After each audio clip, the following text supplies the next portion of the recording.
시간이 되었습니다. 우리 이 시간 우리 3월 19일 목요성특강 우리 기도하시며 시작하도록 하겠습니다.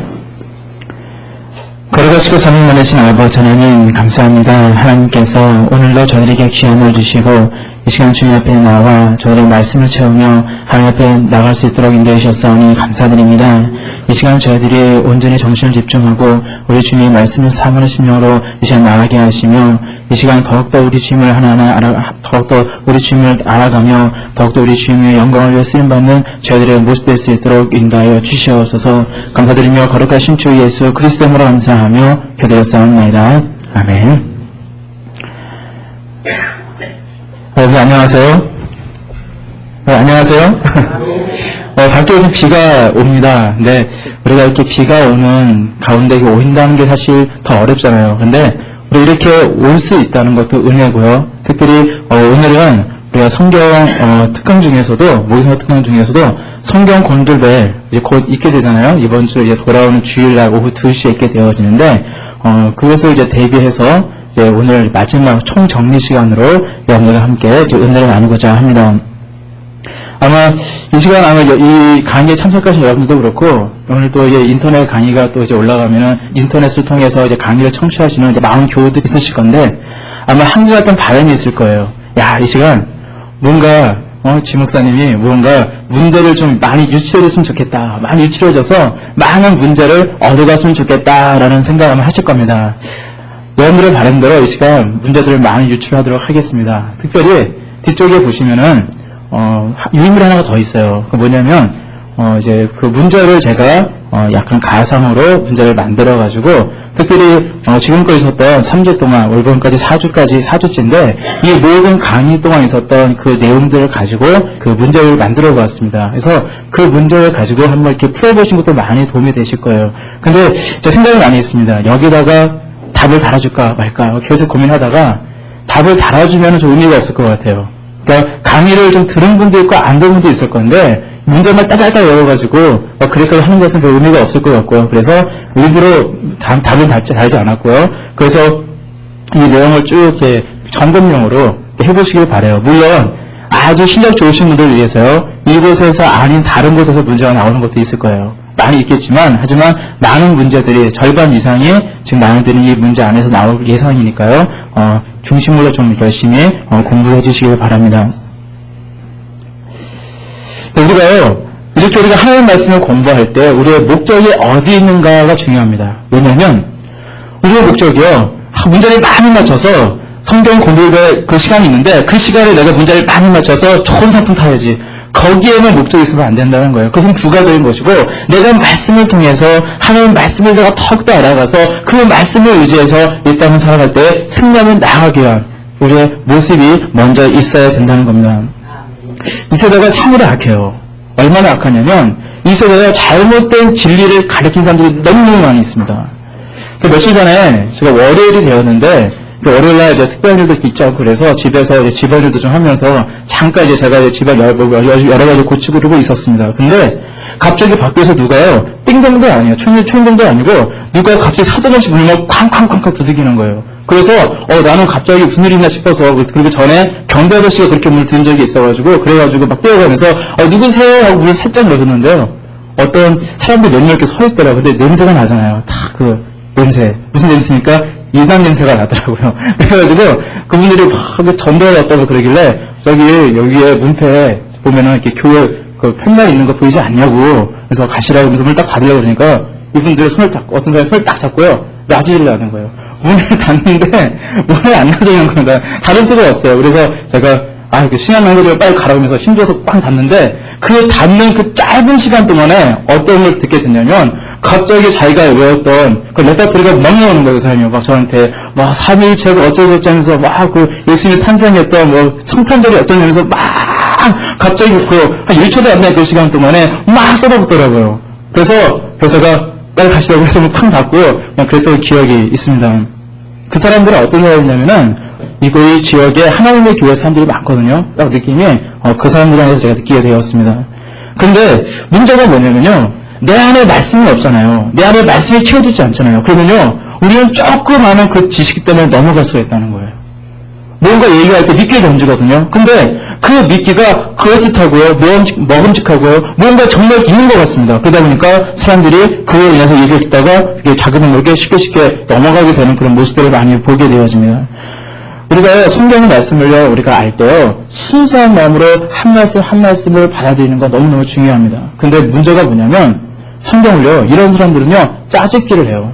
어떤 성경 말씀 하나가 제일 중요하고요, 다른 성경 말씀도 중요하지 않다는 식으로 얘기하고요, 그리고 특별히 자기의 어떤 책들이 있는데, 그 교주가 쓴 그 책이 성경보다 더 권위가 높고요, 막 그러면서 성경 말씀이 자기 생각과 자기 사상에 맞춰서 사람들이 행복하기 위해서 거기에 짜집기 하는 그런 모습들을 많이 보게 되어지거든요. 그래서 우리가 성경 말씀을 할 때 전반적으로 정말 하나님 말씀이 어떻게 우리에게 말씀하고 계시는지에 대해서 우리가 전반적으로 아는 우리의 모습이 또한 있어야 한다는 겁니다. 대표적으로 우리는 성경 출제 범위에 있는 요한계시록에 대해서 우리가 많이 강조하게 되어지는데요. 왜냐하면 이들이 가장 많이 사용하는 말씀이 요한계시록 말씀이에요. 요즘 대한민국 땅에 가장 극심한 피해를 주고 있는 그런 이단들이 지금 굉장히 많은 이단들이 있지만 그중에 요즘 가장 부각이 되는 이단이 신천지입니다. 근데 그 신천지는 어떤 이야기를 하냐면, 물론 신천지만 그 얘기했던 것은 아니에요. 다른 이단도 그런 얘기를 했었는데, 요한계시록 7장의 말씀을 보면요, 그 하나님께서 구원받은 사람들을 인친 그런 사건이 있거든요. 그 인칭받은 사람 숫자에 대해서 나오는데 몇 명인지 아세요? 몇 명이에요? 맞아요. 14만 4천 명입니다. 근데 이 14만 4천 명이 그들의 목숨을 건다는 거예요. 이스라엘에 12지파가 있습니다. 근데 한 지파당 몇 명씩이냐면 12,000명씩이요. 그래서 12지파가 모이니까 그걸 다 종합하면 14만 4천 명이 되거든요. 근데 그래서 이 신천지는 어떻게 얘기하냐면요, 그들도 12지파가 있어요. 12지파의 대빵이 다 있어요. 그리고 12지파에 12,000명씩. 그래서 그 사람들만 자기들은 구원을 받는다. 그들은 그렇게 주장을 하고 있는데, 그래서 그 사람들은요, 그 안에, 자기들도 그 12지파 안에 들어가기 위해서, 14만 4천 명에 들어가기 위해서 수단과 방법을 가지 않고요, 많은 교회에 잠입해서 많은 사람들 미혹해서 그들을요, 신천지로 이끌어가려고 그렇게 애쓰고 있다는 겁니다. 그래서 수많은 사람들이요, 그곳에 자신의 제사를 바치고 자신의 인생과 청춘을 바치는 아주 어처구니 없는 사건들이 지금 우리 주변에서 많이 일어나고 있습니다. 근데 사실 문자적으로 성경을 이해하다 보면은 문제가 된 것이 여러 가지 있지만 특별히 이 요한계시록 말씀만 우리가 봤을 때 어떠한 것을 우리가 알게 되냐면, 그곳에 나오는 이스라엘 사람들, 우리가 문자적으로 보게 된다면 그 사람들 지금의 이스라엘 사람들이 되잖아요. 그런데 사실 어떻게 한국 사람이 이스라엘 사람이 되어줄 수가 있겠습니까? 근데 사실 그 자체도 모순이게 되지만은, 어떤 것은요, 어떤 이야기를 하냐면, 어떤 것은 문자적으로 이야기하고 영적으로 막 얘기하면서 마치 자기 제멋대로 귀에 가면 귀 거리고 코에 가면 코 거리고 그런 식으로 자기 멋대로 성경을 해석해버린다면 그것이 문제가 되어진다는 겁니다. 우리 한국에 지금 현재 기독교인들이 약 1,000만 명, 지금 조금 줄어들었다고 하죠. 약 한 1,000만 명 정도가 되어지는데 그 중에 14만 4천 명만 구원을 받는다면요, 얼마나 억울하겠습니까? 그렇죠? 우리가 그 발상 자체부터 참 이상하다라는 것을 우리가 느낄 수밖에 없는 겁니다. 그런데 사실 이스라엘은요, 영적 이스라엘이에요. 제가 이 말씀을 드렸기 때문에 이 말씀 짚고 넘어간다면 영적 이스라엘입니다. 바로 지금 예수 그리스도를 구주로 고백하는 사람들이요, 바로 영적 이스라엘이고요, 영적 유대인이라는 겁니다. 그래서 우리가 요한계시록은요, 그 이스라엘 민족만의 책이 아니에요. 한국 민족만의 책이 아닙니다. 전 인류에 대한 하나님의 구원의 역사를 담겨져 있는 그런 말씀이 요한계시록 말씀이고요. 또한 모든 66권이 되는 모든 성경 말씀이라는 겁니다. 그래서 요한계시록 이 말씀만 봤을 때도요, 지파들의 순수한 내용도 좀 달라요. 그 12지파가 있는데 어떻게 요한계시록 기록이 되어 있냐면, 예수님께서 그리스도께서 나신 지파가 무슨 지파인지 아세요? 그 유다지파거든요. 유다지파가 맨 먼저 나와 있고요. 그 요한계시록 예언되어 있는 그 적그리스도가 나오는 지파가 어떤 지파인지 아십니까? 그게 단지파예요. 근데 단지파는요, 생략이 돼 있어요. 빠져 있습니다. 그 지파 중에. 그런 것을 보게 되고요. 그리고 13만 4천 명이란 그 숫자에 대해서도 우리가 생각할 것은 무엇이냐면요, 우리가 1만 2천 명, 한 지파당 1만 2천 명인데 이 12 곱하기 1000이잖아요. 근데 이 10이라는 숫자는 뭐냐면 하나님의 숫자인 3과 인간의 숫자인 4가 곱하여져 있는 그 숫자예요. 그 12개고요. 그러고 나서 1000이라는 것은 완전수인 만수라고 하죠. 만수 꽉 차는 수 10의 몇 배입니까? 100배죠. 근데 그래서 이 1000이라는 수는요, 그 완전을 의미하는 만수라는 거예요. 꽉 차는 숫자. 이것을 영적인 의미로 생각해 볼 때 어떻게 이야기할 수 있냐면요. 바로 이 14만 4천 명의 수는요. 단지 N명 그대로 14만 4천 명이 아니라 하나님께서 구원하시는 숫자, 상대적인 의미인데 최대한의 충만한 수를 의미한다고 보시면 됩니다. 그래서 하나님께서는요. 이 땅이 완전히 멸망하기 때까지 하나님께서 이 땅을 심판하러 오시기 전까지 이 땅에서 하나님께서는 충분히 수많은 사람들을 최대한 많이 하나님께서는 구원하기를 원하신다는 거예요. 사실은 온 인류가요.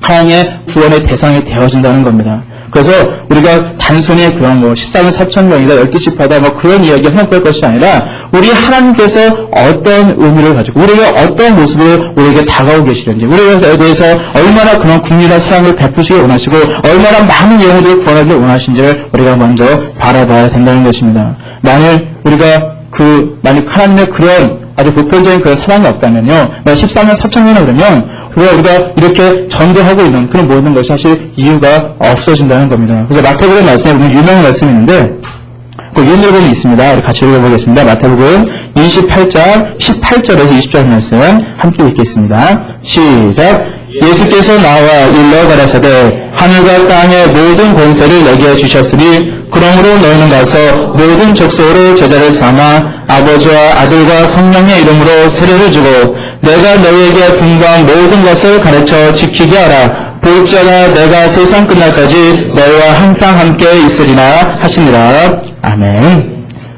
자, 어떤 사람을 제자로 삼으라고 했습니까? 모든 족속으로 제자를 삼으라고 하셨어요. 하나님의 그 구원의 역사는요, 모든 사람에게 열려 있는 줄로 믿습니다. 자, 우리가 이제, 우리 네 가지 말씀, 네 권의 책에 대해서 우리가 오늘 잠시 생각을 할 건데요. 이미 우리가 지난 시간에 우리 이학현 목사님이랑 박무성 목사님을 통해서 창세기 말씀, 그리고 마태복음, 요한계시록에 대해서 이미 살펴본 바가 있습니다. 그래서 저는 이 시간에 어떤 관점에 대해서 말씀을 하고 싶어요. 뭐냐면, 그 성경 말씀이요. 성경 말씀이 모두 몇 권이죠? 한 권인가요? 아니죠. 신약과 구약 두 권인가요? 절대 아니죠. 몇 권입니까? 구약 성경이 모두 몇 권이에요? 네, 39권. 신약 성경이요? 그러니까 외울 때 어떻게 외우시냐면요. 39권이니까 3, 9, 8, 9 외우시면 돼요. 3, 9, 27. 그래서 모두 다 해서 66권이에요. 제가 왜 뜬금없이 얘기를 할까요? 아주 상식적인 문제죠. 당연히 나올 것 같으니까 이번에 성경에 출제이기 때문에 제가 가끔씩 이렇게 상식적으로 얘기하는 거예요. 아까 조금 전에 14만 4천만 왜 강조했겠습니까? 나오겠죠? 네, 그런 거 이제 아시길 바라고요. 제가 이 시간 얘기하는 건요. 그냥 흘려듣지 마시고요. 왜 얘기했을까? 뭔가 관점이 있구나. 성경 말씀 내가 관점에서 말씀하지만은, 지 목사님이 무언가 관점을 가지고, 뭔가 생각을 가지고 얘기하고 있구나. 중요한 거 얘기하고 있구나. 특별히 두 번 이상 반복하면 꼭 나오겠구나. 라는 것을 명심하시고 기도가 되시길 바랍니다. 자, 우리 성경 말씀인데요. 우리 성경 말씀을 읽을 때 제가 관점에서 말씀을 했습니다. 근데, 이 성경 말씀, 특별히 우리가 창세기 말씀을 읽을 때, 우리가 어떤 관점을 읽어야 될까요? 창세기 말씀. 성경 말씀이 모두요, 66권이 되어 있어요. 특별히, 모세오경이 있습니다. 모세오경. 무슨 말씀인지 아세요? 모세오경이 뭔지 아세요? 성경 말씀 맨 앞에 있는 5권. 뭐죠? 모르세요? 물론 문제 안 나와요. 이거 안 나오진 않는데, 자, 창세기, 출애굽기, 레위기, 민수기, 신명기. 아시죠? 맨 앞에 나오는 5권. 우리가 모세오경이라고 그러는데, 이 모세오경의 중심적인 주제가 있어요. 뭐냐면은, 이겁니다. 글씨가 좀 작을까요? 보이시죠? 나는 누구인가요? 나는 누구인가? 특별히 이 창세기는요, 이 나는 누구인가라는 것을 잘 알게 하는 말씀인데, 자, 한번 창세기의 말씀을 한번 떠보시길 바랍니다. 창세기 1장, 2장, 3장, 천지와 창조하는 그런 말씀 막 생각하시면서 한번 생각해보세요. 자, 생각해보면요, 나는 누굴까요? 하나님께 천지를 창조하셨고요. 며칠 동안 하셨어요? 6일 동안. 그리고 여섯째 날 누구 창조했어요? 사람. 난 누구예요? 피조물이에요. 피조물이죠. 하나님의 피조물. 자, 그리고요. 또 나는 누구일까요? 뭘 갖고 있어요, 내가? 좀 다른 그런 피조물과 다르잖아요. 우리가 생명이 되었잖아요. 생명 되었어요, 생명. 자, 근데, 뭐예요? 뭘 갖고 있는 존재예요? 하나님의 영적 존재인데 하나님의 뭘 가지고 계세요? 형상. 그렇죠? 하나님의 형상 갖추는 존재고요. 자, 근데 우리가 뭐 때문에 에덴 동산에 쫓겨났어요? 그쵸. 우린 죄인이에요. 특별히 우리가 창세기 말씀을 통해서 우리는 세 가지를 알게 돼요. 나는 누구인가? 나는 피조물이고, 또한 하나님의 형상을 닮은 존재고, 정말 존귀한 존재가 탄생되었고, 하나님께 정말로 존귀하게 쓰임받을 존재였는데, 그만 죄로 말미암아서 에덴에서 쫓겨나고 멸망의 자녀가 될 수밖에 없었던 존재. 바로 그것이 창세기에서 말씀하고 있는 나라는 존재예요. 근데 문제가 뭐냐면 하나님은요, 이 죄인인 내가 그냥 지옥에 떨어지길 바라시진 않는다는 거예요. 하나님은요, 우리를 구원하고자 하는, 인류를 구원하고자 하는, 과거 우리는 구원받았고요. 인류를 구원하고자 하는 계획이 있으시다는 겁니다. 그래서 우리가 성경 말씀은 어떤 관점, 이걸 우리가 신학적 용어로 뭐라 얘기하냐면요, 구원사적 관점을 얘기해요.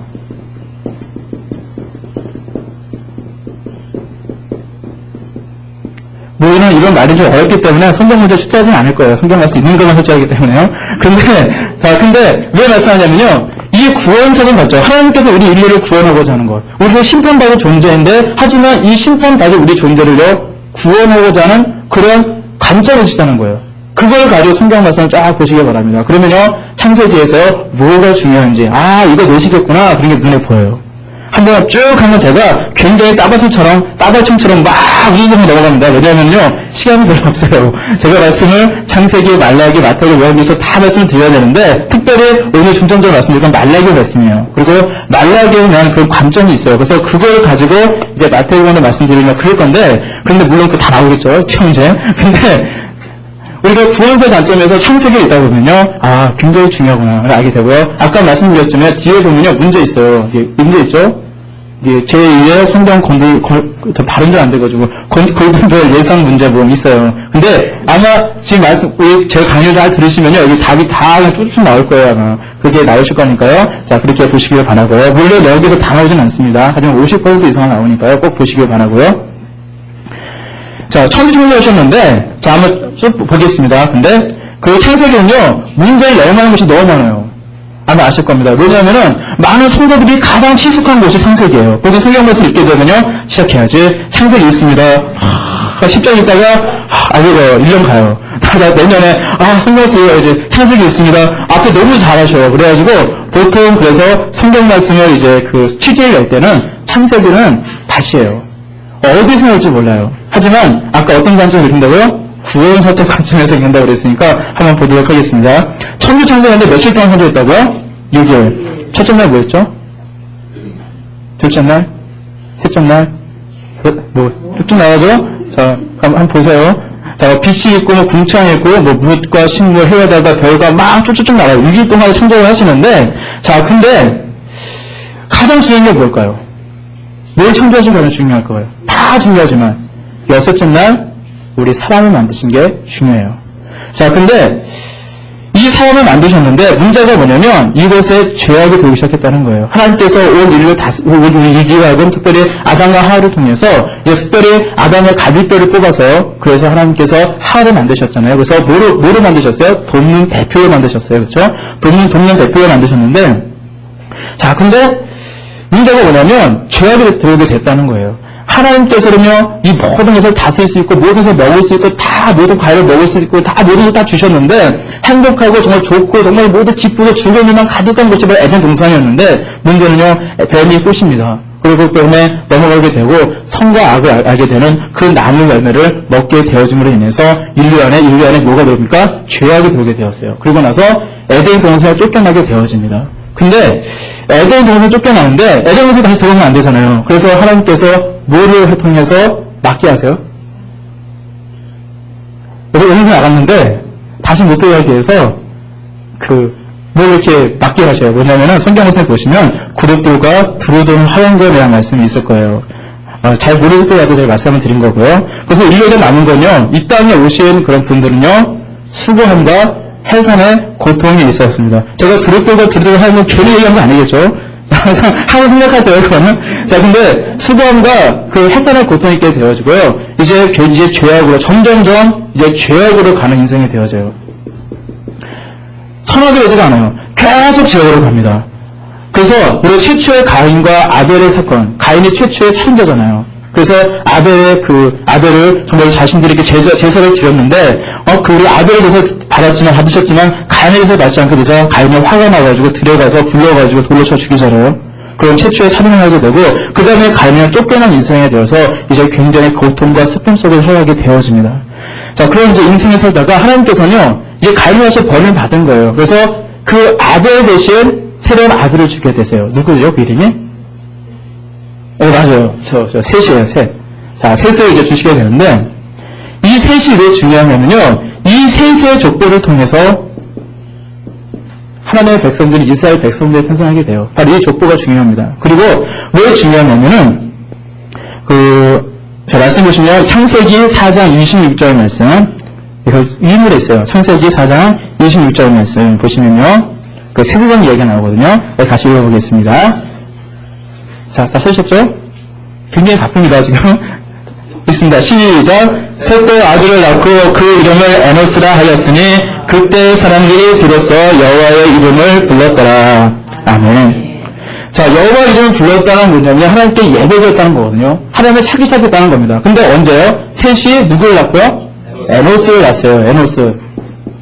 에노스를 낳고 나서, 에노스 중요하죠? 에노스 낳고 나서, 그래서 이제 하나님을 찾는 그런 예배를 드리기 시작했다는 거예요. 구원의 관점에서 왜 중요하냐면, 하나님께 나오기 시작했다는 거예요. 물론 그 나오지 않은 것은 아니지만은, 이제 성경 말씀에 기록되어 있는 것을 봤을 때, 정말 이 에노스를 낳고 나서 여호와를 찾기 시작했다고 분명히 성경 말씀에 기록하고 있다는 것. 그것이 중요하다는 것입니다. 그리고 나서 이 구원의 역사, 왜 죄악으로 계속 인류는 가게 되어지는데, 이 죄악으로 가는 상황 속으로 하나님은 우리를 사랑하셨을까요? 사랑하지 않으셨을까요? 의로운 사람이 있었을까요? 있지 않았을까요? 있었다는 거예요. 대표적인 사람이 누구냐? 에녹입니다. 에녹. 왜냐하면 이 에녹은요, 하나님과 동행하는 삶으로 기록이 되어 있어요. 그래서 죽음을 보지 않고 엘리야처럼 하늘로 승천한 인물로 그렇게 등장하고 있습니다. 그리고 이 말씀을 통해서 알게 된 건 뭐냐면, 이 죄악에 물든 이 세상 가운데서 하나님은요, 인류를 그래도 바라보고 있다는 거예요. 포기하지 않으셨다는 거예요. 그래서 그 중에 에녹이라는 사람이 동행하는 사람이 있으니까, 아주 의로운 사람, 아주 신실한 사람, 하나님의 영광을 쏟고 있는 그 사람이 있으니까, 하나님은요, 에녹을요, 죽음을 보지 않고 먼저 데려가셨다는 거예요. 아주 그런 사건이 있는 거 참 중요하고요. 자, 그러고 나서 계속 인류는요, 어떻게 된다고요? 지옥으로 가는 거죠, 제약으로.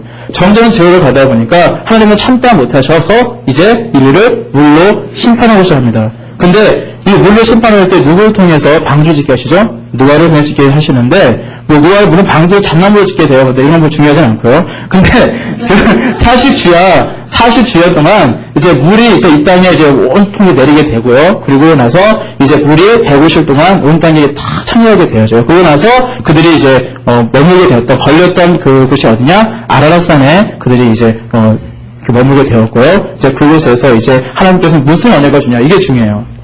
어디 중간이 중요한 게 아니라, 뭐가 중요하다고요? 자, 무지개. 왜냐하면은, 이 무지개가 왜 중요하냐면, 하나님은 다시는 물로 심판하지 않겠다. 하나님은 사랑에 나와 담겨있어요. 하나님께서 어쩔 수 없이 이 죄악 때문에 인류를 다 심판하고, 이제 노아, 그 가족들, 모두 몇 명이었어요? 기억나세요? 구원받은 사람이 몇 명이에요? 중요해요. 몇 명일까요? 자, 따져볼까요? 노아 있고요. 노아 부인 있고요. 그 다음에 아들 셋 있죠? 누구예요? 셈, 함, 야벳. 그 부인들 있죠? 셈의 부인, 함의 부인, 야벳의 부인. 자, 그 몇 명이에요? 네, 알고 계시면 되고요. 자, 근데요, 이 무지개 사건이 왜 중요하냐면은, 하나님께서요, 다시는 심판하지 않겠다는 거예요. 물로써. 한번 이렇게 모두 심판하지 마신 다음에 그 국민한 마음 때문에 이 노아의 가족들에게 말씀하신 것은 무엇이냐? 다시 심판하지 않겠다. 물로 심판하지 않겠다라는 약속이거든요. 그것은 그만큼 인류를 사랑하고 계셨다는 겁니다. 포기하지 않고 계셨다는 겁니다. 그런데 그 이후에 또 무슨 사건이 생깁니까? 바벨탑. 유명한 바벨탑 사건이 생겨요. 자, 근데 이 바벨탑 사건이 왜 유명하냐면은 바로 이것도 죄로 달려가는 인류의 모습을 그대로 보여주고 있는 겁니다. 최초의 사람은요, 누구처럼 되기 원했어요, 사실은.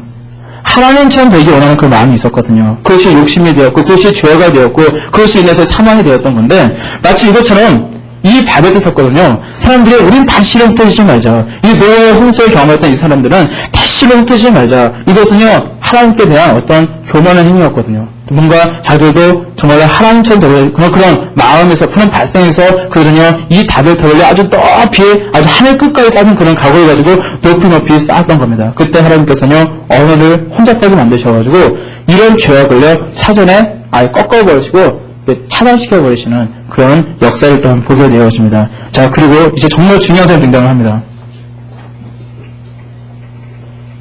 이 사람이 굉장히 중요해요. 왜 중요하냐? 누구죠? 믿음의 조상이? 네, 아브라함인데 나중에 아브라함이 되었죠. 자, 아브라함이 중요한데 왜냐면요, 이 아브라함이 하나님께서는 구원의 역사, 구원의 그런 관점으로 하나님께서는 인류를 이제 이끌어가고 계시는데 이 아브라함을 통해서, 이 씨를 통해서 하나님께서는 어떤 역사를 하냐? 하나님의 백성을 이제 탄생시키셔요. 이 하나님의 백성이 누구냐? 바로 이스라엘 백성들. 바로 하나님께서는요, 그 민족을 이 아브라함을 통해서 이제 이 땅에 태어나게 하신다는 겁니다. 근데 그 아브라함을 부르시게 되는데, 이 특별히 우리가 여기서 짚고 넘어갈 게 뭐냐면, 우리가 성경에서 되게 잘 알잖아요. 아브라함이 다 알잖아요. 뭐 가족관계 다 알잖아요. 그쵸? 잘 아시죠? 뭐 아브라함의 아들, 뭐 며느리, 또 그 밑에 자식들, 그 며느리, 뭐 그 관계도 아시잖아요. 한 번 쭉 한번 봐보세요. 뭐 어른 건 아니지만은 한 그 야곱의 얘기까지 한번 쭉 모여서 보시면요, 좀 도움이 좀 많이 되실 겁니다. 자, 그리고 왜 도움이 되신지 아시겠죠?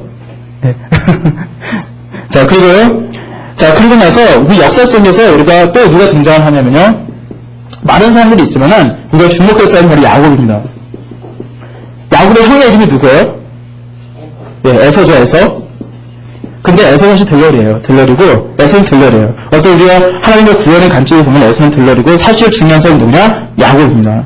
그래서 이 야곱이 왜 중요하냐면 이 야곱은요 사실 아주 못 떠먹는 사람이에요. 어떻게 보면은 아주 이 사람이요 자기 복 받으려고 파축한 거로 자기 형의 그 장자권 그것도 명분도 자기가 빼앗지를 않나, 아니면 이삭을 속여가지고 그 장자의 축복까지 자기가 받지를 않나, 막 그런 일로 인해서 미움을 사서 이제 그런 이제 삼촌 라반의 집으로 이제 거의 쫓겨나가다시피 이렇게 가게 되어지는데, 그 과정 중에 그러면 누구를 체험하게 되냐면요 하나님을 체험하게 돼요. 그래서 하나님의 그 사닥다리에 천사들이 오르락내리락 하는 그 모습을 그가 이제 꿈을 꿔서 보게 되어지는데, 그곳 지명 이름이 뭘까요? 지명 이름이 뭐예요? 그 베델이라는 곳에서 하나님의 그 현현을 그는 이제 경험하게 되고요. 자기가 하나님과 동행하는 인생, 내가 하나님과 동행해야 된다는 사실을 그런 곳에서 깨닫게 되어집니다. 그리고 20년 동안 라반의 집에 있다가 이제 돌아오게 되죠. 다시 이제 자기 고향 땅으로 돌아오게 되어지는데, 그때 이제 아주 중요한 사건이 있는데, 바로 약복 강가, 그 약복 마루라고 성경에서 기록이 되는데, 그 약복 강가에서 어떤 일이 생깁니까?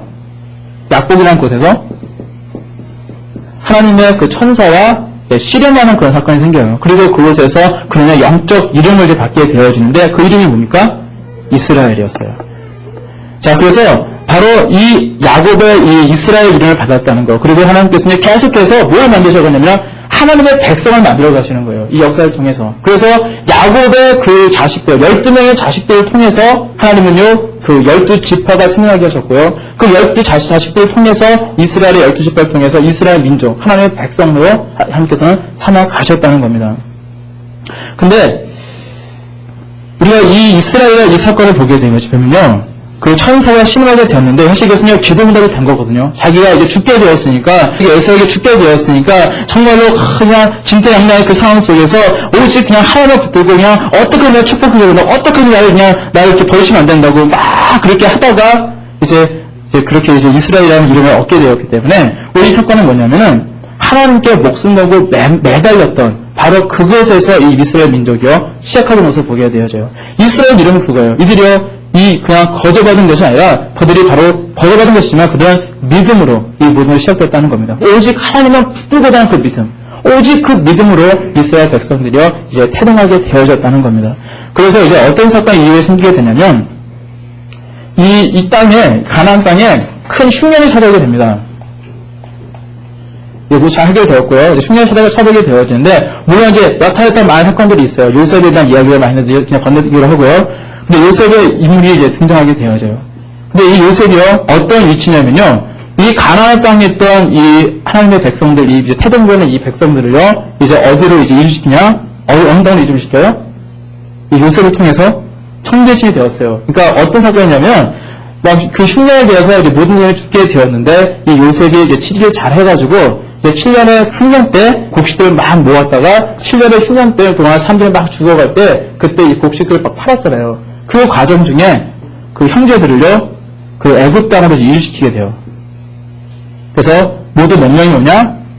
예, 70명이에요. 자, 그래서 이 애굽에서 하게 되고요. 그 다음에 이제 애굽 땅에서 이제 요셉을 모르던 사람들, 그 요셉을 모르던 그 왕들로 인해서 이 애굽 땅에서 이 백성들이요, 굉장히 많이 번성하게 되어지는데 노예를 전락하게 되어집니다.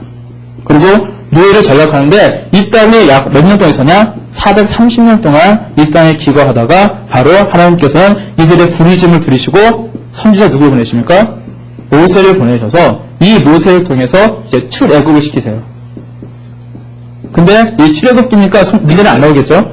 근데 왜 말씀드리냐면 여기까지는요, 하나님의 백성이 태동되어진 역사예요. 창세기는. 그런데 본격적으로 출애굽기부터 뭐냐? 하나님의 백성을 만들어 가시고 하나님의 백성을 세우신 거예요. 이게 본격적인 하나님의 백성으로 출발하게 되었습니다. 이때부터 백성. 출발되어지는 것이 바로 이 모세의 시점이 되어져요. 그래서 이때 하나님께서는 이들에게 율법을 주시고요, 십계명을 주시고, 만나를 주시고, 만나 매출하기를 주시고, 인도해 주시고, 막 회막을 짓게 하시고, 모든 것을 막 갖춰가시잖아요. 그러면서 이스라엘 백성들로 하여금 하나님의 백성으로 살아갈 수 있는 그런 이제 자질, 그런 능력을 이때 이제 주시게 되어지는 거예요. 그러니까 이 그 창세기에서 우리가 보게 되는 건 뭐냐면은 바로 하나님께서는 이 구원의 역사 과정 중에 이 창세기, 바로 이 역사를 통해서 하나님께서 이스라엘 백성들, 특별히 하나님의 백성들을 만들어 가시고 조성하시고 나아가셨다는 것, 우리가 그것이 많이 중요합니다. 자, 그러면요, 한번 다시 정리해 볼게요. 자, 창세기에서 말씀하고 있는 나는 누구입니까? 첫 번째 뭐라고요? 피조물이었어요.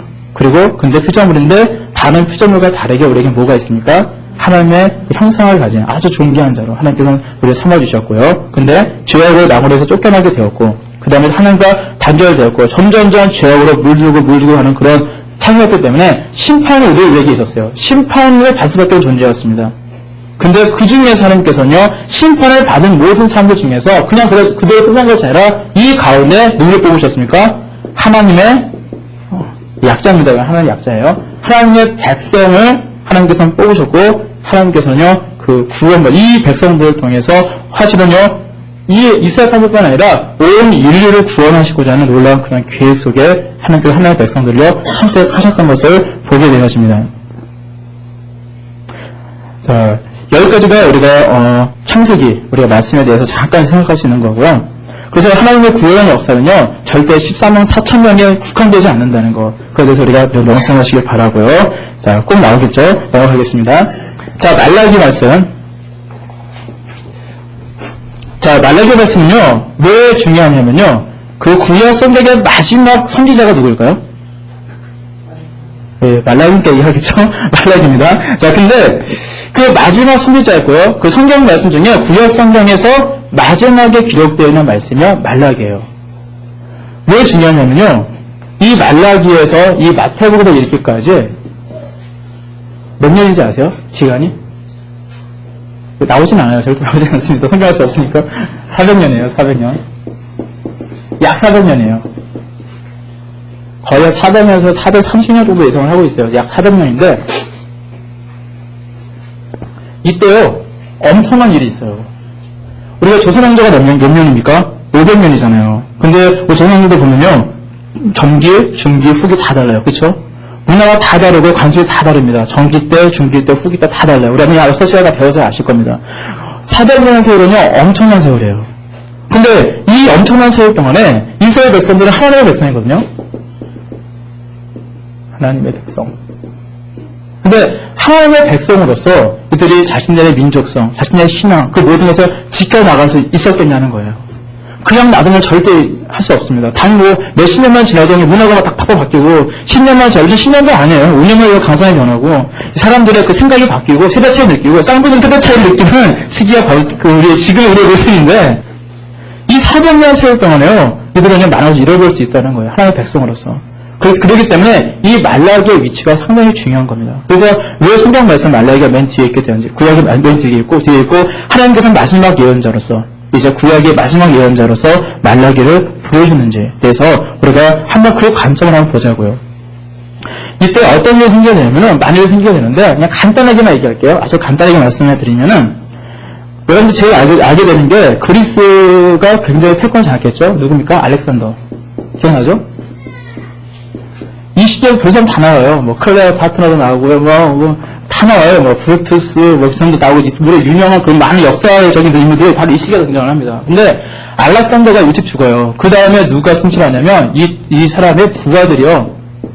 왕조를 이제 이끌면서 이집트로 나눠가지고 그렇게 이제 통치를 하는 시기가 되고요. 그러고 나서, 뭐가 중요하냐면, 제가 말씀드린 건 뭐냐면, 이스라엘을요, 탄압하는 시기가 있어요. 저희 전까지는요, 처음에 페르시아가 이제 이스라엘 땅을 다스리다가요. 그 다음에 이제 알렉산더가 이제 페르시아를 무너뜨리면서 이제 알렉산더의 그리스, 헬레니즘, 헬란 문화가 이제 와서 이제 다스리다가 이제 알렉산더가 죽고 나서 이제 서로 이제 그 부하들이 이 땅을 다스리게 되어지는데, 근데 뭘 말씀드리냐면은 그 당시에 안티오코스 4세라는 사람이 이스라엘 사람들, 특히 이스라엘의 그 종교, 그런 문화를요, 그 사람들이요, 핍박하기 시작하게 돼요. 많은 유대인들을 죽이게 되어집니다. 그런 사건이 발생하게 되어져요. 그 전까지는 굉장히 호의적이었어요. 이스라엘 그 문화, 그 종교에 대해서 굉장히 호의적으로 이렇게 관대하게 했었는데, 그런데 이 안티오코스 4세라는 그 사람을 통해서 이제 굉장히 이제 핍박이 되니까 이때 혁명이 일어납니다. 우리가 아주 유명한 마카비 혁명이라고 그래요, 이걸. 그래서 이스라엘이요, 독립을 하게 돼요. 완전히 계속 속박된 나라가 아니고요. 이때는 독립을 해요. 잠깐 독립을 하는데 약 100년 동안 이 독립과 상태로 유지가 되어져요. 근데 왜 제가 이 말씀을 드리냐면, 이 독립의 이 마지막 때 누가 등장하냐? 헤롯이라는 사람이 등장해요. 헤롯 기억나시죠? 예수님께서 이 땅에 태어나셨을 때 예수님께서, 하나님께서 그 예수님의 부모들에게 꿈을 통해서 알려주시잖아요.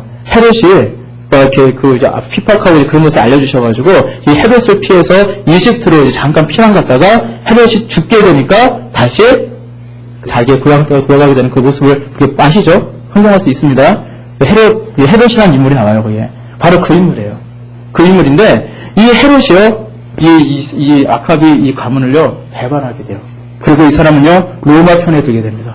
그래서 로마의 등에 힘을 얻고요, 이 사람이요 왕으로 등극을 해요, 이스라엘에.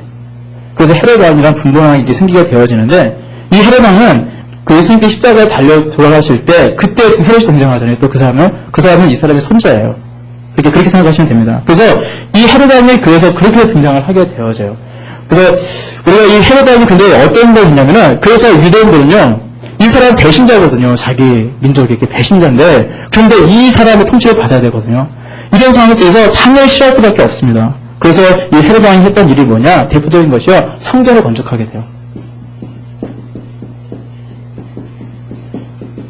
성전이라는 것이 이스라엘에게 굉장히 중요하거든요. 왜 이 말씀을 하냐면요, 이 말라기도 이 성전과 관계가 돼서 그래요.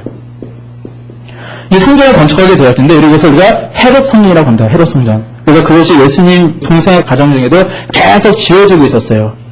그런데 그런 장면들이 이제 성경 말씀 여기저곳에 이제 있는 것을 보게 되어집니다. 특별히 이제 헤롯이라는 인물에 대해서 어쩌면 좀 나올지도 모르겠어요. 그래서 헤롯이라는 이름만 좀 기억하시길 바라고요. 자, 그래서 이제 말라기로 들어가게 되면 이 많은 이런 역사가 있는데, 이 상황 속에서 이 말라기서, 이때가 말라기가 하나님께서 보내실 때 그 당시의 시대 상황을 보면은 이스라엘 백성들이 온전치 못했다는 거예요.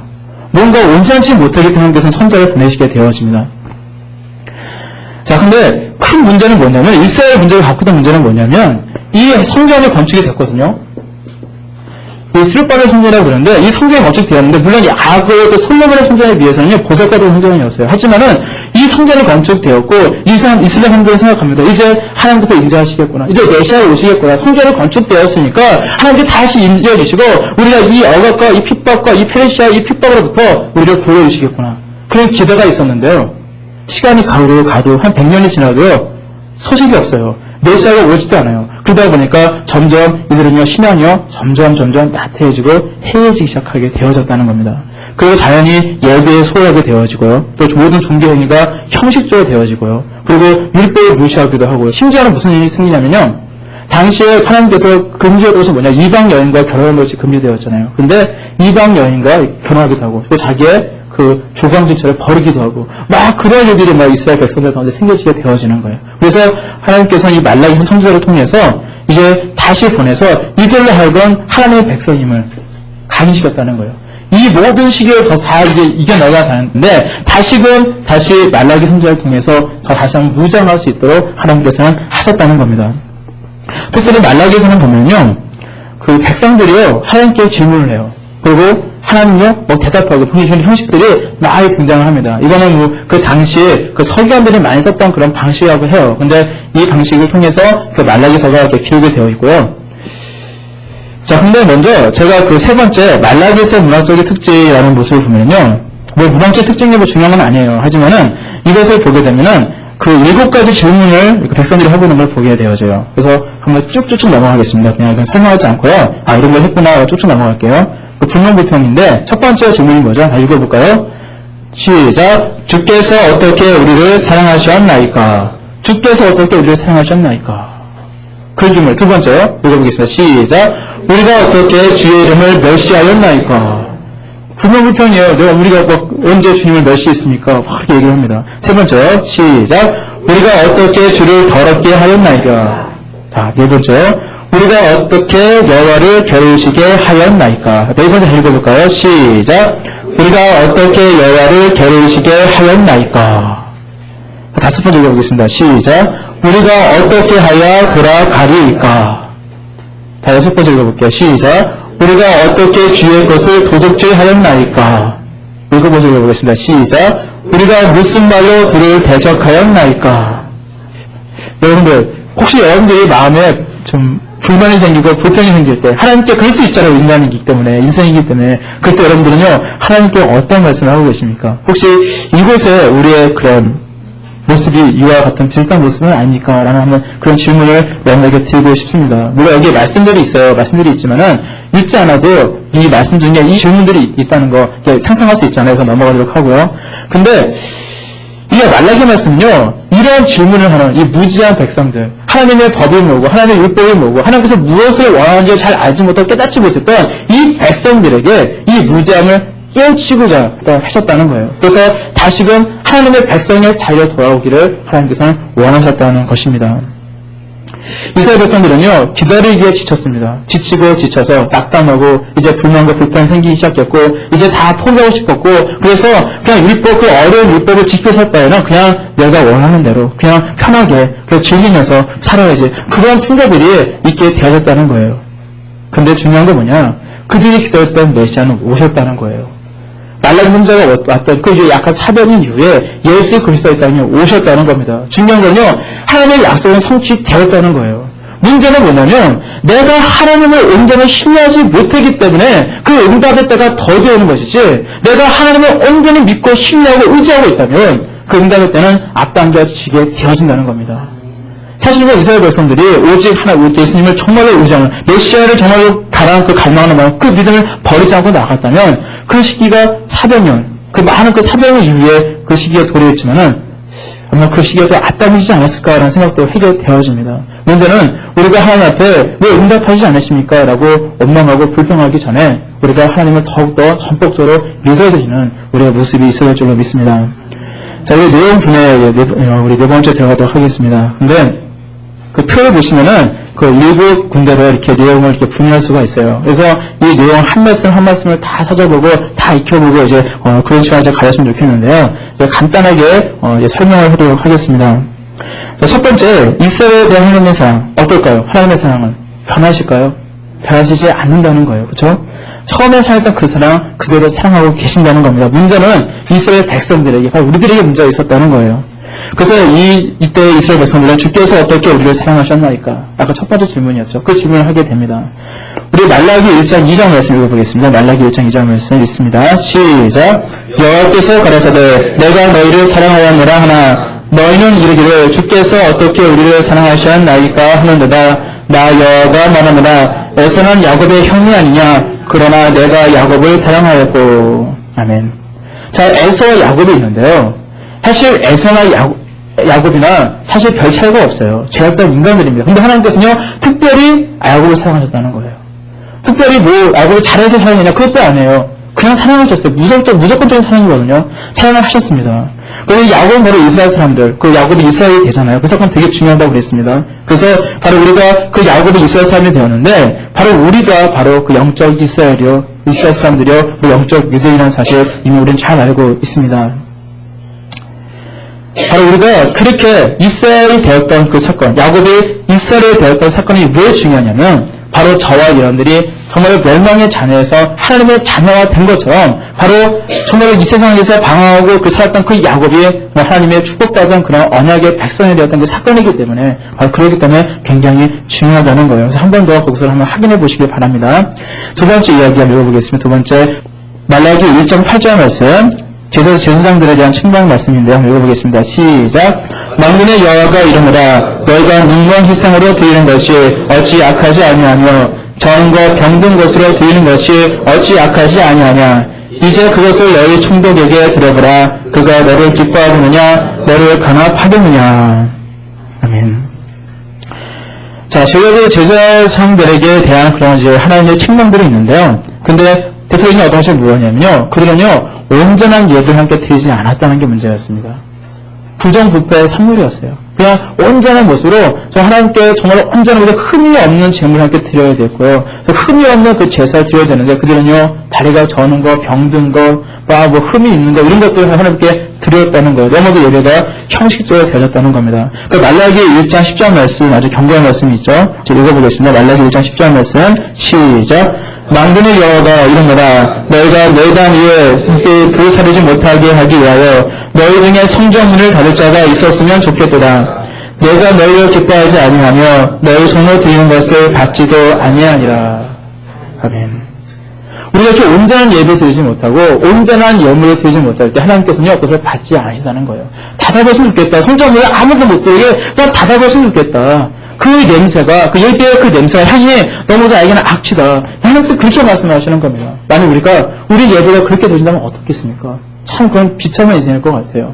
우리가 하나님께 시간을 내서 함께 나왔는데, 하나님께 우리가 우리의 물질 중에 일부를 함께 또 우리가 성경을 함께 드리고 나오는데, 우리가 그렇게 예배가 닫혀지게 되면 우리의 삶에 열매가 없어요. 축복이 없습니다. 하나님께서는요, 우리에게 축복하시고, 우리에게 복을 주실 때 그 예배를 통해서 우리에게 주시거든요. 근데 그 예배가 주는 그 모든 것이 하나님께서 연락받으실 만한 그 예배가 되어져야 된다는 거예요. 그랬을 때 우리 주님이 원했던 우리는 경험하게 되어진다는 겁니다. 우리가 작은 예배를 할지라도 늘 함께 나올 때 늘 정성된 마음으로 신령과 진정의 모습으로 서로 최선을 다해서 나오는 우리의 모습이 되어질 줄로 믿습니다. 세 번째 이야기예요. 이혼과 자fon의 죄를 꾸짖음. 자, 말라기 2장 15절 말씀 읽겠습니다. 시작. 여호와는 영이 유효할지라도 오직 하나를 짓지 아니하셨느냐. 어찌하여 하나만 지으셨느냐. 이는 경건한 자손을 얻고자 하심이라. 그러므로 내 심령을 삼가지켜 어려서 취한 아내에게 계사를 min치 말지니라. 아멘. 여기 보면 어려서 취한 아내라는 말이 나옵니다. 그것은요, 그걸 통해서 이 당시의 관습을 좀 볼 수 있게 되어진데 뭐냐면, 우리나라 조상들도요, 결혼할 때 자기 신랑 얼굴, 신부 얼굴 보지 못하고 결혼한 사례들이 많이 있었습니다. 부모님이 이제 경력 결혼이죠. 부모님들이 서로 이렇게 이야기를 하고, 이렇게 서로 이렇게 얘기를 먼저 이렇게 약속을 해가지고, 이렇게 해서 혼결되었을 때 결혼했던 사례들이 많이 있었는데, 바로 이스라엘 백성들도 그런 문화가 있었어요. 그래서 그 당시에 자기들이 사랑하지 않았지만, 부모님에 의해서 결혼했습니다. 그리고 결혼하고 이제 살게 되었는데, 문제는 이렇게 부모님이 짝지어진 이 사람들과 결혼했는데, 나중에는요, 버렸다는 거예요. 자기의 좋은 척을 버리고요. 자기가 눈에 참 아름다워 보이는 그런 이방 여인과 이스라엘 백성들이 결혼하게 되어졌다는 겁니다. 그거에 대해서 책망하고 있는 거예요. 우리 말라기 2장 13절 말씀 읽어보겠습니다. 말라기 2장 13절 말씀 시작. 너희가 이런 일도 행하나니 곧 눈물과 울음과 탄식으로 여호와의 단을 가리게 하리다. 그러므로 여호와께서 다시는 너희의 헌물을 돌아보지도 아니하시며 그것을 너희 손에서 기꺼이 받지도 아니하시거늘. 우리의 삶이 성결하지 않으면요, 하나님은 우리의 예배를 받으시지 않겠다라는 말씀입니다. 이것이 왜입니까? 하나님은 거룩하신 분이기 때문에 그렇거든요. 그래서 우리가 거룩하지 않을 때, 내가 성결하지 않을 때 어떻게 나올 수 있습니까? 회개하러 나가야 됩니다. 말라기 말씀은 우리에게 회개에 대해서 강조하고 있어요. 우리가 이렇게 회개로 나가야 되고요. 늘 성결한 모습으로 나아가는 우리의 모습이 되어져야 된다는 겁니다. 네 번째 말씀 보도록 하겠습니다. 하나님의 공의를 의심한 너를 꾸짖음. 우리 말라기 3장 5절 말씀 읽겠습니다. 시작. 내가 심판하러 너희에게 임할 것이라. 술사는 자에게와 가늠하는 자에게와 거짓 맹세하는 자에게와 품꾼의 삭스에 대하여 어긋게 하며 가구와 고아를 압제하며 나그네를 어긋게 하며 나의 경외치 아니한 자들에게 속히 증거하리라. 만군의 여호와가 말하였느니라. 아멘. 이스라엘 백성들이 불만불평이 뭐냐면요, 그거예요. 그래서 이스라엘 백성들은 우리가 어떻게 여호와를 괴로우시게 하였나이까? 라고 그들은 이렇게 하나님께 이렇게 반문하고 있는데, 그런데 이들은 어떤 분명을 갖고 있냐면요, 그 악인들의 분명이 잘 되거든요. 자기의 지배하는 그 많은 사람들, 그들 이방 사람들 보면요, 악인들이에요. 나쁜 일 많이 합니다. 그런데 잘 되는 것 같아요. 그런데 자기들의 모습을 보면요, 초라해요, 가난해요, 배고파요, 눈물 나요. 그게 생각 자기들의 모습이라는 거예요. 그러니까 하나님은 공의 하나님이시지 않습니까? 불의한 자는 심판하시고 선한 사람을 하나님께 높이 세우시고 축복하시는 분이 하나님이지 않으십니까? 그런데 그 하나님은 정말로 공의로운 하나님이십니까? 그런 의심이 그들에게 있었다는 거예요. 바로 그런 의심 자체가 하나님의 마음을 괴롭게 하셨다는 겁니다. 그런데 중요한 건 뭐냐면요, 그 여호와의 심판날은요, 정말로 임한다는 거예요. 중요한 건요, 마지막 때는 있는 거고요, 하나님께서 반드시 선과 악을 나누실 그날이 있게 되어준다는 겁니다. 특별히 우리가 이 부분을 볼 때요, 호련에 임하시는 메시아, 누구시죠? 궁극적으로 예수님이시잖아요. 예수님이신데 그 계시록 22장 말씀에 보면 이런 말씀이 있어요. 요한계시록 요한이요, 이런 고백을 합니다. 그 주님께서요, 내가 진실로 속히 오리라 라고 말씀하실 때에 그때 요한이 이렇게 고백해요. 아멘. 주 예수여 어서 오시옵소서. 우리가 마라나타라는 그 유명한 말씀이 있잖아요. 그 말씀인데 우리의 모습이 이런 모습이 되어진다는 겁니다. 자, 그래서 아멘 주 예수여 오시옵소서, 이 고백처럼요, 우리가 나아갈 때 하나님께 늘 하나님을 갈망하는 심령, 하나님은 공의 하나님이시고 심판 하나님이신데, 내가 그 공의한 하나님께서 이 땅에 오실 때 나는 심판받는 사람이 아니라 하나님께서 축복받는 백성이라는 그 믿음이 우리에겐 있어야 된다는 겁니다.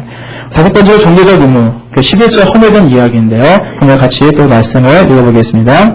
말라기 3장 10절 말씀 읽겠습니다. 시작. 만군의 여호와가 이르노라. 너희의 온전한 11조를 창고에 들여 나의 집에 양식이 있게 하고 그곳으로 나를 시험하여 내가 하는 문을 열고 너에게 복을 쌓을 곳이 없도록 붙지 아니하나 보라.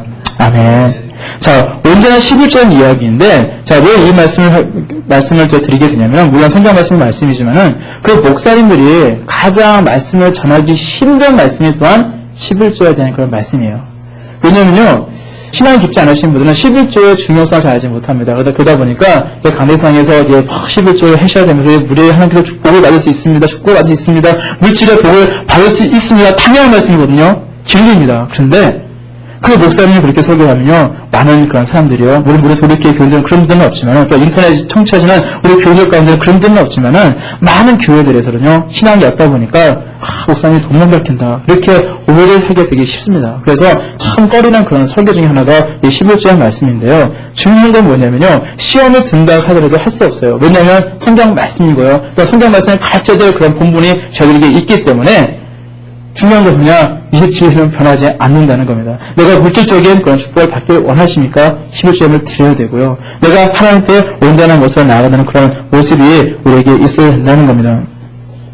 그래서 11조 하나님의 약속이에요. 그래서 우리가 인터넷 강의 듣는 우리 모든 교우들도 마찬가지고요. 여러분들 모두가 정말로 하나님께서 정말로 복 주시는 가장 정말 많은 11조 드리시는 그런 인물들이 다 되시길 바라고요. 그리고 많은 곳에서 가장 많이 헌신할 수 있는 분들이 다 되시길 간절히 바랍니다. 자, 여섯 번째, 우리 하나님의 의로운 심판에 대해서 우리 말씀하도록 하겠습니다. 우리 말라기 3장 14절 15절 말씀 같이 읽어보겠습니다. 시작.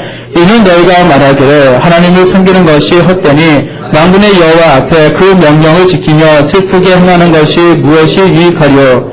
지금 우리는 교만한 자가 복되다 하며 악을 행하는 자가 창성하며 하나님을 시험하는 자가 화를 내한다 하느라 함이니라. 아멘. 자, 이 말씀 아까 네 번째 했던 그 공의에 대한 하나님에 대한 말씀과 가장 연결되는 말씀인데요. 그 하나님의 뜻에 반대되는 말을 함부로 많이 이스라엘 사람들이 많이 내뱉게 되어집니다. 근데 중요한 건 뭐냐면요. 말라기 3장 16절 말씀 읽어보겠습니다. 말라기 3장 16절 말씀 있습니다. 시작. 그때 여호와를 경외한 자들이 피차에 말하며 여호와께서 그것을 분명히 들으시고 여호와를 경외하는 자와 그 이름을 존중히 생각하는 자를 위하여 여호와 앞에 있는 기념책에 기록하셨느니라. 아멘. 우리의 모든 그런 모습이요. 그리고 우리의 모든 그런 우리 삶이 중요하냐면 우리의 이름이 기록되어진 책이 있어요. 그것이 그 요한계시록 20장 말씀에 보면 생명책이 등장하고요. 그리고 바로 이 말라기서 말씀에 보면 같은 책이지만은 여호와의 앞에 있는 기념책이 기록이 되어 있어요. 여호와의 앞에 있는 기념책이 기록이 되어 있는데 이 책이 등장을 하게 되어집니다.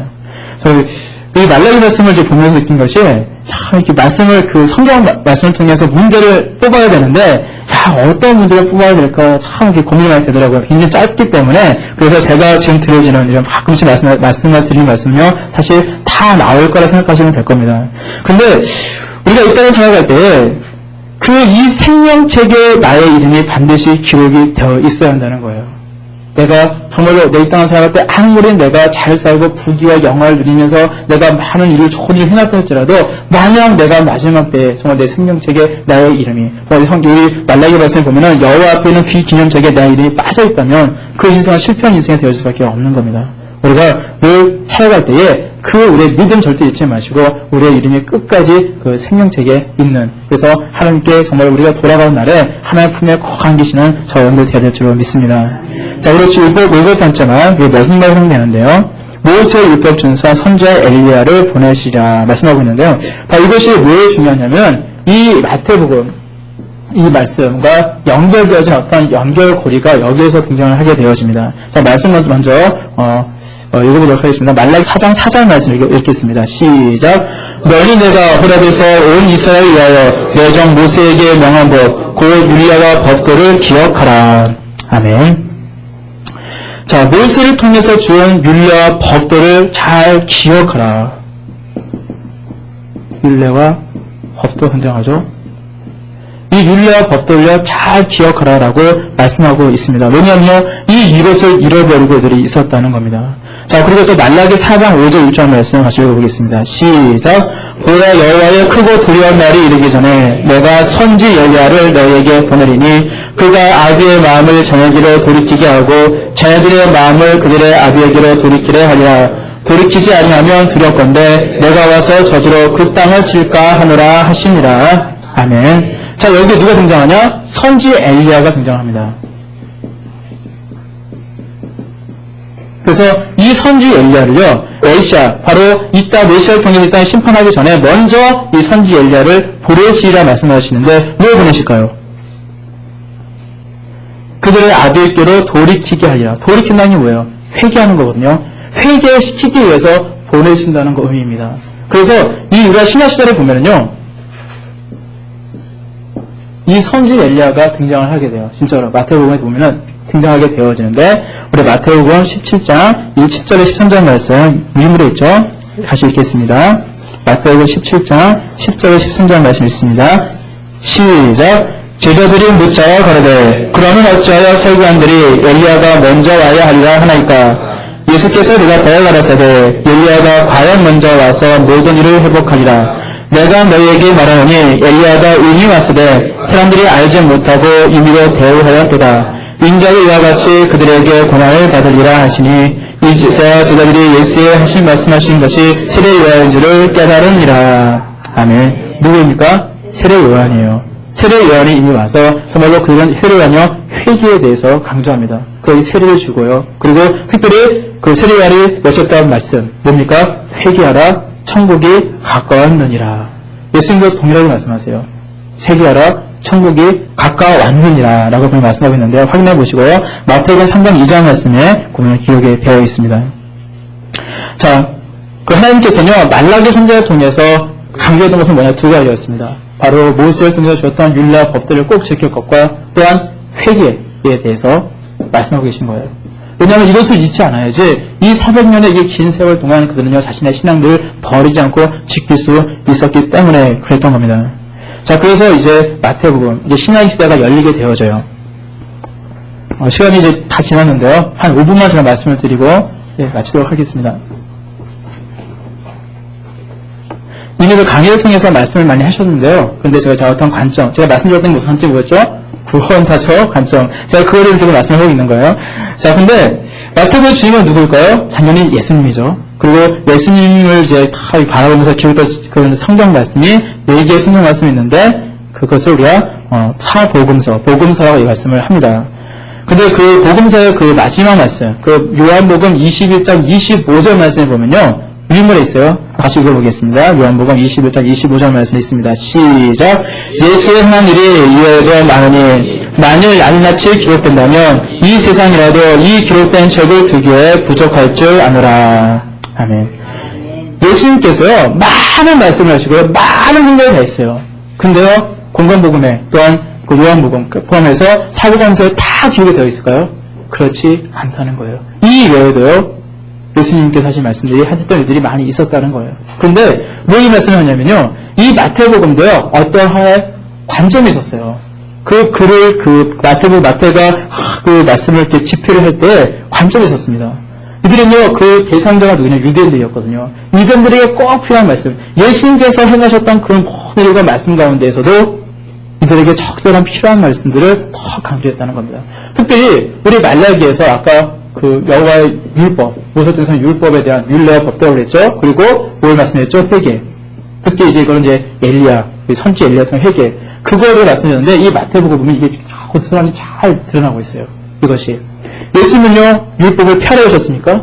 아니죠. 완성하고 오셨죠. 그리고 예수님께서도요, 회개에 대해서 강조하세요. 그래서 그 마태복음을 보면요, 어떤 말씀이 되냐면요, 그 마태복음 4장 17절 말씀을 보면은 그 밑에 유인물을 보면 말씀이 기록이 되어 있어요. 밑에 있죠? 마태복음 4장 17절 이때부터 읽어보겠습니다. 시작. 이때부터 예수께서 비로소 전파하여 가라사대 회개하라 천국이 가까웠느니라 하시더라. 아멘.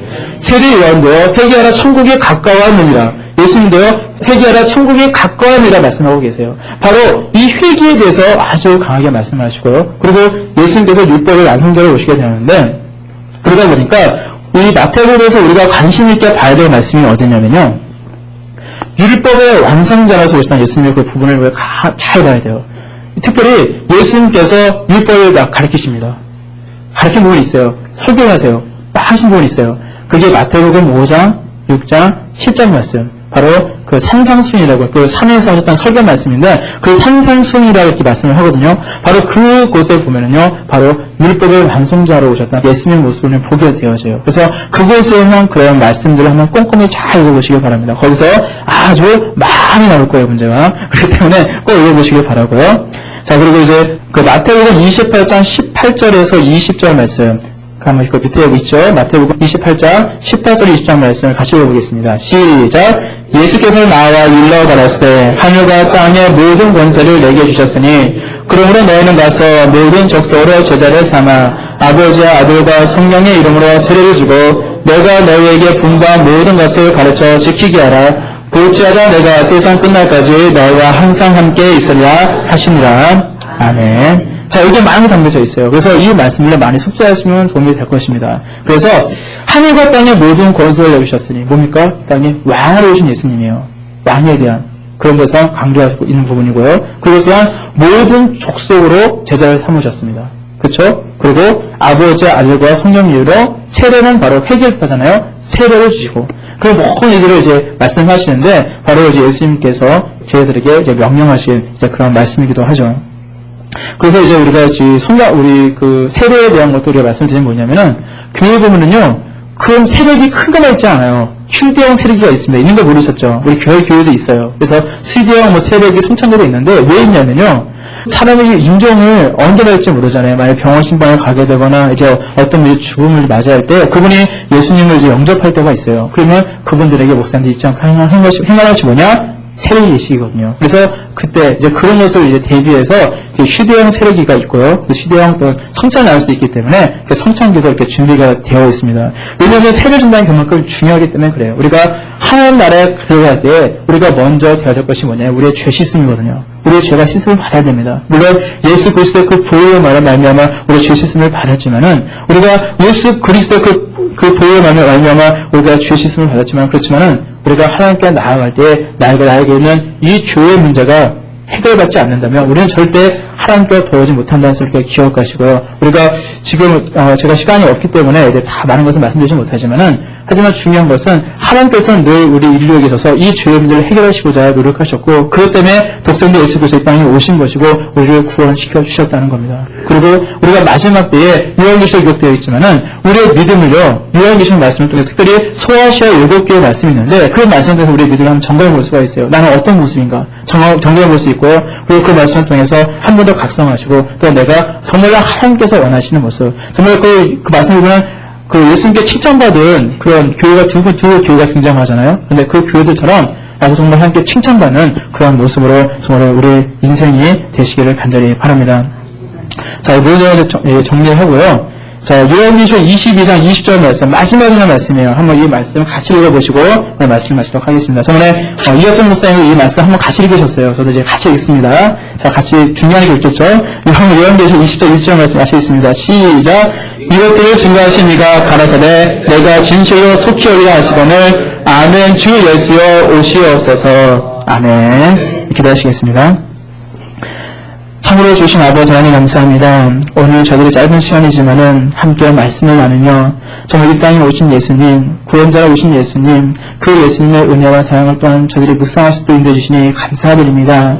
정말로 우리 요한이 고백했던 것처럼 예수님이 이 땅에 오시기를 늘 갈망하며 소망하는 저들의 모습을 인도하시고 우리가 주어진 자리에서 최선을 다하여 하나님의 사명에 최선을 다하며 우리 주님의 영광을 위하여 그 일에 최선을 다하는 저들의 모습을 인도해 주시어서 마지막 때 우리 주님께서 기뻐하시는 잘했다 충성된 일꾼아 하나님께서 그런 기쁨의 말씀을 들을 수 있는 저희들의 모습 될 수 있도록 복의 복을 더하여 주시옵소서. 저희들 환경과 저희들 모든 삶을 하시는 아버지 하나님 늘 하나님께서 저희의 부족한 모습들이 있다면 늘 저희의 큰 믿음 주시고 모든 환경을 다스리는 권세를 주시어서 이 땅을 살아가면서 능력 있는 자로서 우리 주님의 영광을 더 높일 수 있는 저희들의 모습 될 수 있도록 인도하여 주시옵소서. 감사드리며 거룩하신 주 예수 그리스도 이름으로 감사하며 기도드렸사옵나이다. 아멘.